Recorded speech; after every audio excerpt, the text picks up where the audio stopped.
Devenu ces dernières années l'un des rendez-vous incontournables de TF1 en fin d'après-midi, l'émission Famille nombreuse, La vie en XXL réalise quotidiennement d'excellentes audiences sur l'antenne de la première chaîne.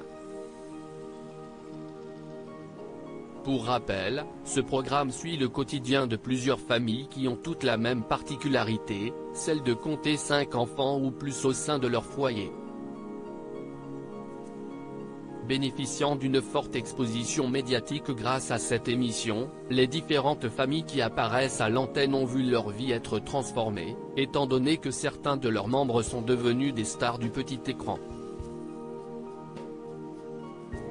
Si certaines familles décident de quitter le programme de leur plein gré au bout d'un certain temps, pour des raisons qui leur sont propres, d'autres en revanche sont écartées par la production, pour faire place à de nouveaux visages. Ce fut notamment le cas de la famille Dunant, présente en 2021 au sein de Famille nombreuse, La vie en XXL. La mère de cette tribu, Aurélie Dunant, a répondu dimanche 19 juin 2022 à ses abonnés sur Instagram, qui s'inquiétaient de ne plus la voir apparaître sur l'antenne de TF1. Avez-vous eu des nouvelles de l'émission? Peut-être à nouveau sur nos écrans? Lui a demandé l'un de ses followers. Visiblement très amère, Aurélie Dunant a répondu en taclant la production au passage. Famille nombreuse, on ne fait pas partie de la liste, se désole une ancienne participante. Aucune nouvelle. On ne va pas se mentir, la production a ses familles coup de cœur et malheureusement on ne fait pas partie de la liste, a-t-elle indiqué.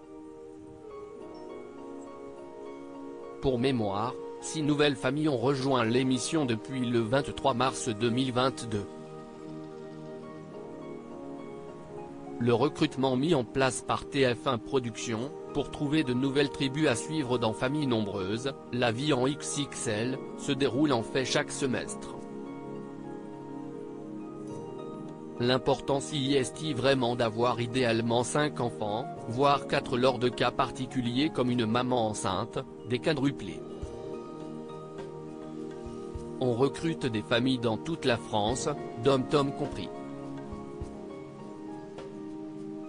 Le plus important s'y est que les enfants vivent encore sous le toit des parents. S'il y en a des grands qui sont partis faire leurs études et qu'il ne reste que 3 à la maison, en général cela ne nous correspond pas, avait indiqué à Télé Loisirs la directrice des narrations de TF1 Productions, Ottilie Barraud.